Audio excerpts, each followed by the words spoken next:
Welcome back to Educating Houston. Do me a favor, like this video, subscribe to my channel if you haven't already. So today's video is crazy. It's the 2022 housing market collapse and what Redfin is predicting will happen. And you guys, here's what I love most about this video. These aren't necessarily my predictions. This is coming from Redfin. And when Redfin tells you something, it's very important, I think, in my opinion, to pay attention. Now, also something that's very important, this is just my opinion, you guys. This is not financial advice, but I definitely want you guys to reach out if you have any questions. As I said, I'm a realtor in Houston. I'm a loan officer in the entire state of Texas. All of my information is going to be in the description. But let's get started on the video today. Now, what I think is really important to focus on are three main predictions that Redfin has made. The first prediction that I think is really important to go over is mortgage interest rates and what that is going to do to the market in 2022. The second really interesting thing is what cities are going to have a decline in growth. And then the third thing that Redfin points out is what cities are actually going to have an increase in growth. So those are going to be the three things, you guys, that we're going to focus on. But I'm also going to have a conclusion at the end of all of the data, and we're going to go into what I think is going to happen in 2022. And what I'm really looking at is the investors, is like iBuyers and investors. But let's get started right now. Okay, so number one, mortgage rates. Now, what Redfin is now again, remember this, okay, these are all projections. No one has a crystal ball. So this is all projections. And now, like I always say, the empowerment and self-educating is so important when it comes to real estate, because this is normally the biggest financial transaction of almost everyone's life. So the more you equip yourself, the more you're listening, the more you could adjust yourself accordingly to take advantage of the market conditions. Okay, so the number one thing, mortgage interest rates. Redfin is projecting that interest rates go to 3.6% in 2022, 3.6% on a 30-year fixed mortgage. Now, as a result of an increased interest rates, obviously it's going to be higher payments. It's going to technically make homes less affordable. But what Redfin is projecting is a national average of a 3% equity growth, which is important to look into. So it's not necessarily that they're saying there's going to be a crash where we're having negative equity. They're not necessarily saying that, but they're saying the national average should increase to 3%. But, again, it's important to understand that that's a national average. So, what that potentially means is there'll be areas that actually do possibly go down in equity. So, all of this stuff is important. It's going to be really important to pay attention to when the interest rates start increasing, because with a 3% equity growth, a national average of a 3% equity growth, less investors are going to want to buy these houses. There's been a lot of investors like Zillow, for example, iBuyers. They've been scooping up so many houses because there has been ridiculous equity growth. Okay, so first point, again, you guys, mortgage rates, and we're going to go on to the next point now. But, all in all, what we're saying is there's probably just going to be a slowdown in 2022. There's probably just going to be a balancing out. Okay, so overall, the projection is more of a balance out in 2022 and not a crash. But here's the interesting thing, number two. Okay, so number two is what cities will actually have a decline. And here's what's very interesting about what Redfin is bringing up. And also, guys, the article is going to be in my description if you guys want to look at the Redfin predictions yourself. But number two is what cities are going to decrease. Now, they're essentially saying whatever cities did well in 2021 are not going to do well in 2022. And they go into a lot of emphasis on the Sun Belt states, right? So kind of like metropolitan areas. And they actually go into Austin, Texas as one of the cities. Now, Austin's important because I'm in Texas, so I'm watching all about Texas.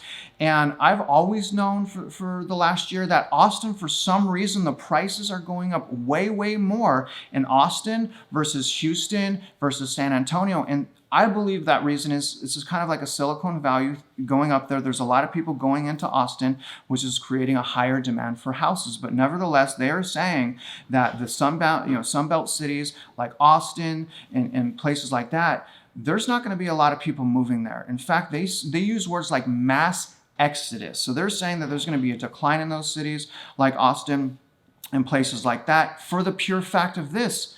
They're too expensive. So Whereas 3 years ago, Austin was actually an affordable place to live. A lot of people wanted to move to Austin because it was comfortable. It was easy. You could enjoy life. You didn't have to be married to your house note. It was a very easy place to live. Fast forward 3 years, Austin has exploded. It is not the same place from an affordability standpoint. So, look out for all those cities, those main metropolitan cities. Quite frankly, they're just overpriced and it is way less affordable to live there. So those are going to be, in Redfin's mind, declining cities, Sunbelt cities. Now, here's what's interesting. Number 3, what cities are going to grow? Okay, what cities can we move to that will actually have an increase in equity? And the really interesting things is it's actually the reverse of what people were predicting in 2021. So it's kind of the opposite. So they're expecting northern states to have an increase in homeownership. And that's really fascinating to me. But it also makes a lot of sense because those states, quite frankly, you could still afford to live there. It's still a great, affordability. The housing markets are still strong and there wasn't a drastic increase in equity. So it's still great places to live. Like an example, Houston. Houston, we did have an equity growth, but it's still very, very affordable to live in Houston. That's where I live, and I live here specifically because of the affordability, but also it's a great place to raise a family. Now, again, guys, if you have any questions about Houston, whether in financing or real estate, contact me at my information in the description and reach out with any questions, and I'll put you in touch if I can't help you to someone that can. But it's always important to communicate with me. And having said that, comment below, okay? Let me know what your thoughts are on Redfin. Let me know if you really think there is going to be a crash in 2022. Now, back to number 3, northern states. So if you guys are moving out of state, you may want to consider those northern states. You may not want to consider moving to one of those Sunbelt cities, okay? Because of the equity growth. So all in all, what is expected is in 2022, it's going to be a tough housing market if you're selling your home or if you're investing. But here's the thing, guys, and here's what I've been waiting for and a lot of other people are waiting for. That should create a better opportunity to buy in 2022. And I'm predicting what I have continuously predicted, which is the end of 2022. I believe the end of 2022 is going to create a lot of opportunities to buy, and I'm kind of going to wait. I'm going to watch the data, I'm going to watch the market, and I'm going to watch for opportunities, but I am expecting the end of 2022 for it to be prime time to buy. Now, remember this, guys, even though, again, it is turning a little bit, out of a seller's market, there's still a lot of pent-up buyers, okay? So even though I'm saying these things are going to happen and it should be a better time to buy, we still don't know the effects of COVID, right? We don't know how many buyers didn't buy because homes were either too expensive or no inventory. Someone's not going to overpay for something if they hate it. The problem is no inventory. So I think what could possibly happen is, once we start getting more inventory and better deals, there may be, a lot of buyers that wake up and say, it's time to buy. Now, if that happens, if a whole bunch of buyers come back into the market, there's going to be a supply and demand issue once again. And it is possible that we have, really drastic increases in equity. And we do not want really drastic increases of equity right now. That is the premise of a housing market crash. So all in all, you guys, I think going into 2022, we just got to be smart, okay? I don't think that it's going to be a drastic crash like 2008. I think the worst case is you'll just have to hold your home for 5 to 10 years before you get massive equity increases. But all in all, I think it's going to be prime time to buy in 2022 as long as there's not too many pent-up buyers, more regulations for loans, and additional COVID lockdowns. Anyways, you guys, I hope you guys enjoy this. Again, this is just my perspective. Keep educating yourself, guys. Keep communicating. Keep learning. Do not settle for a home. Do not settle on one of the biggest financial transactions of your life. Keep educating yourself. And like I always say, I believe in empowerment. I think people should become licensed, a licensed agent, a licensed loan officer because of the empowerment. I'm all about empowerment. Now, I'm not saying this, okay?